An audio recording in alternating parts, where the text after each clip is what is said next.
இந்திய அரசியலமைப்பு நிர்ணய சபையால் 1949ஆம் ஆண்டு நவம்பர் 26 ஏற்றுக்கொள்ளப்பட்ட நம்முடைய கான்ஸ்டிடியூஷன் 1950 ஜனவரி 26 முதல் நடைமுறைக்கு வந்தது. அப்படி நடைமுறைக்கு வந்த அரசியலமைப்பில் 8 அட்டவணைகளும் 22 பார்ட்ஸ் 22 பார்ட்ஸும் அது மட்டும் இல்லாம 395 விதிகள் ஆர்டிகிள்ஸும் இருந்தது. பின்பு அடுத்தடுத்த திருத்தங்கள் மூலமாக 8 அட்டவணை என்பது 12 அட்டவணைகளாகவும் 22 பகுதி என்பது 25 பகுதியாகவும் 395 விதிகள் என்பது தற்போது 450+ விதிகளாகவும் ஆர்டிகிள்ஸாகவும் மாற்றம் பெற்றுள்ளது. ஸோ இதுல குறிப்பா இந்த 8 அட்டவணைகள் இருந்தது 9வது அட்டவணை எப்போது சேர்க்கப்பட்டதுன்னா மிக முக்கியமான ஒரு கேள்வி இடம்பெறும்.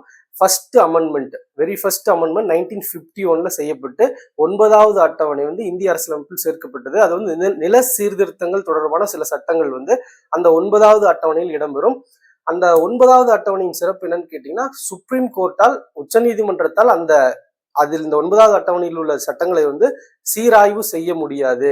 Supreme court cannot review. அந்த 9th ஷெட்யூல் இருக்கிற அதுல முதல்ல 13 சட்டங்கள் இருந்தது.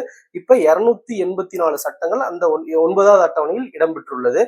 மற்றும் நம்ம தமிழகத்தில் உள்ள 69% இடஒதுக்கீடும் கூட அந்த 9வது அட்டவணையில் தான் உள்ளது. அதனால்தான் தற்போதும் அது பாதுகாப்பான ஒரு முறையில் அந்த இடஒதுக்கீடு பாதுகாக்கப்பட்டு வருகின்றது.